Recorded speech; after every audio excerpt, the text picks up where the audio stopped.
Okay, guys, we're gonna go over what inverse functions are today in this video. So I just wanted you to look at the graph of f of x equals x cubed plus 2. You probably have an idea what that looks like. But let's plot a couple points.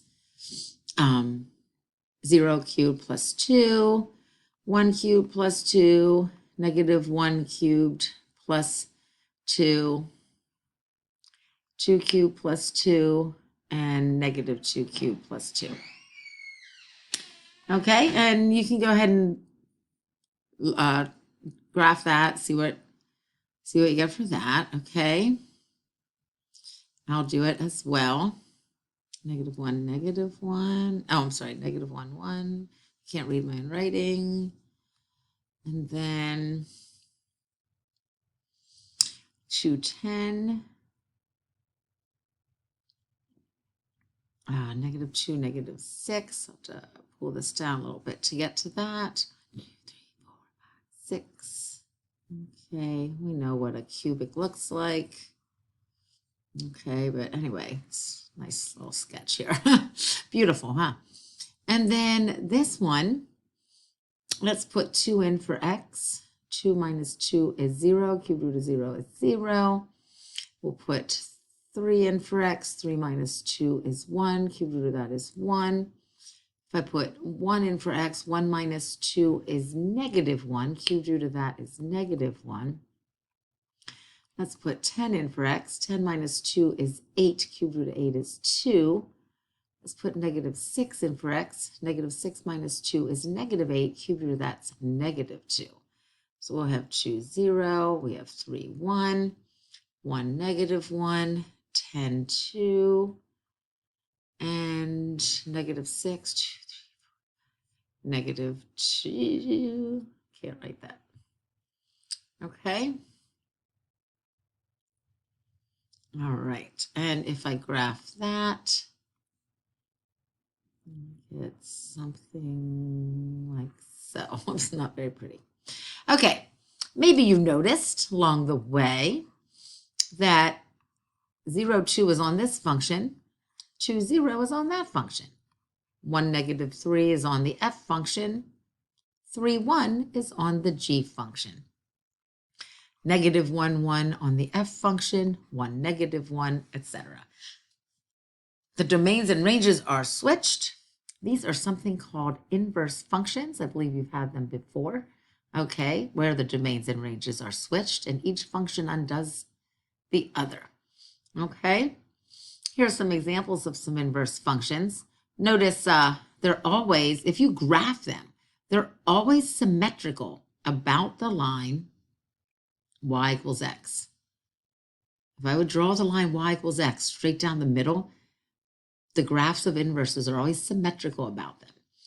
So here's some linear x plus 3, x minus 3. 5 times x, x divided by 5.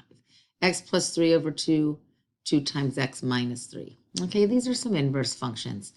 Notice with the square, we don't quite have the whole parabola, right? F of x equals x squared as long as x is bigger than or equal to 0.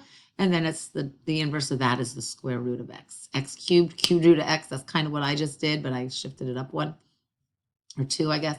X to the 4th, again, not the whole graph of x to the 4th, but just x to the 4th when x is bigger than or equal to 0, then the inverse is the 4th root.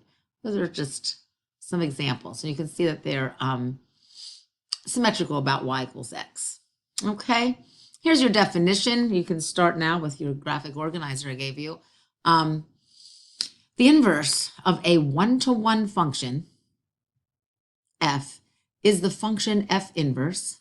This f to the negative 1 is read f inverse, where the ordered pairs f of f inverse are obtained by interchanging the coordinates of each ordered pair of f. Okay, now this idea of it being a one-to-one function, the reason we have to write that, guys, is for what we just saw back here.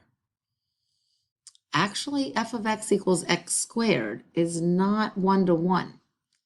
It doesn't pass the horizontal line test. Okay, it passes the vertical line test, which means f of x equals x squared is a perfectly good function, but I can't find the inverse of that because the inverse of that will end up not being a function. So we have to restrict the domain and we say, okay, let's just talk about x squared as long as x is positive. Then the inverse of that is the square root of x. Okay, same with this one. A one-to-one function is a function that not only passes the vertical line test, but also passes the horizontal line test.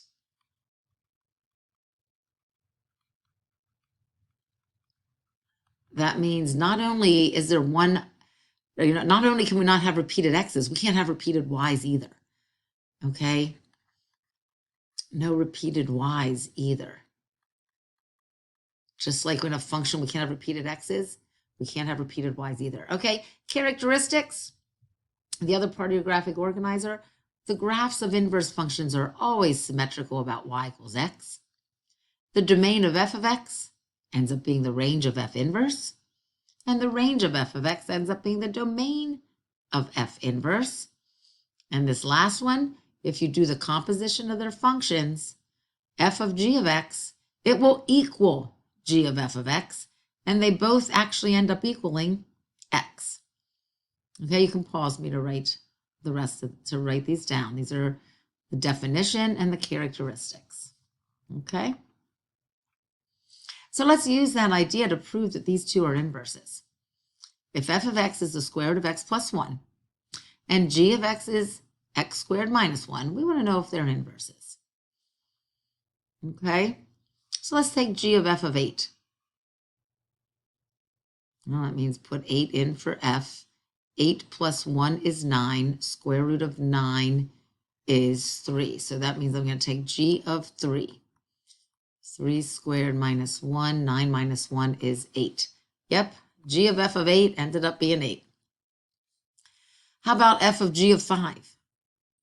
Well, g of 5. 5 squared is 25. 25 minus 1 is 24. So let's try f of 24. That's the square root of 24 plus 1, square root of 25. It's looking like they're inverses. So let's find g of f of x. G of f of x would be square root of x plus 1 squared minus 1. X plus 1 minus 1. Looks like I get x. F of g of x. F of x squared minus 1. That would be the square root of x squared minus 1 plus 1. That's the square root of x squared. The square root of x squared, guys, is absolute value of x. It's not x. It's absolute value of x. Okay? Because if I have, let me just show you why, the square root of negative 3 squared, that's not going to be negative 3, okay? Negative 3 squared is what? Yep. Square root of 9 is 3. So the square root of negative 3 squared ended up not being negative 3, but being the absolute value of it, or 3. Okay? So they're real close to being inverses. It looked like with numbers, it was going to be inverses, right? But didn't quite work out. So what I have to do, and I should have known that right away, looking at x squared minus 1, realizing, okay, now that we know our transformation of graphs, this is a parabola down here at negative 1. That's not a one-to-one function. Okay, I'm going to have to say that they're inverses. How about we say this? They're inverses as long as x is greater than or equal to 0. Okay. They're inverses then. Let me show you what we mean here on the graph. Let me drop my pen. Okay, there's a graph of f of x equals, the blue is x squared minus 1. Here's the square root of x plus 1. And there's y equals x. Well, no. Like are they symmetrical about y equals x? No, they are not. Okay, this part of the graph doesn't have a counterpart to it, okay? It's this part of the graph should not be there, okay? So it's only, that's the new part here in college algebra, okay? We're going to restrict the domain. And I am going to say that if f of x equals x squared minus 1, but the domain's going to be just positives, okay? I'm just going to go 0 to infinity, all right? I'm only talking about it here, okay? Then f inverse, yes, is the square root of x plus 1, okay? Is that all right? Let's think about it. What's the range here? The range is 0 to infinity. So that should be the domain of f. The domains and ranges have to be opposites or switched. All right. Finding the inverse. I think you've done this before.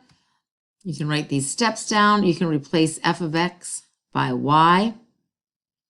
Then everywhere there's an x, you write a y. Everywhere there's a y, you write an x. Solve the equation for y, and then you've found the inverse. You replace y by f inverse of x. You check the domain. Check that the domain of f is the range of f inverse, and the range of f is the domain of f inverse. If it's not, restrict the domain. Don't just say, oh, doesn't exist. You might just have to restrict it a little bit. Okay, let's try these. Switch and solve method. Okay, so this first one, they said, let's see, step 1 was write it as y equals. Step 2 was everywhere there's an x, I write a y. Everywhere there's a y, I write an x. Step 3 is solve for y. Step 4 is I write f inverse equals x plus 1 over 4. There's my inverse of that. The domains were all reals and the range is all real, so I'm not worried about that. Okay, let's go up here. Y equals 2x plus 1 over x minus 3. Everywhere there's an x, I write a y. Everywhere there's a y, I write an x. Great. Well, I'm going to solve for y, so I'm going to multiply both sides by y minus 3. Distribute my x through.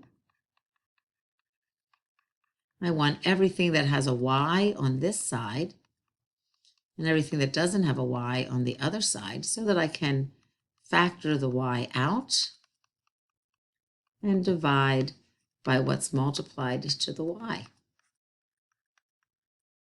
Okay. And then I write f inverse equals 1 plus 3x over x minus 2. Think about the domain and range of the f function. X can't be 3. And y is never going to be 2. Okay. And it'll be switched down here. Here, x can't be 2. And the domain is never going to be 3. Or the range is never going to be 3. You could graph them and see the horizontal and vertical asymptotes. Letter C, f of x equals, I'm going to write y equals that, right? Y equals square root of x plus 2 minus 3. Everywhere there's an x, I write a y. Everywhere there's a y, I write an x. I solve for y. Square both sides. We get that y equals x plus 3 squared, and then I'll subtract 2. Sorry. That's the inverse. However, it's a parabola. Okay, so I have to think about, let's see, the domain here, or the range here was 3 to infinity, right? If x is negative 3 to infinity, So I'm going to have to restrict my domain to -3 to infinity for this one as well.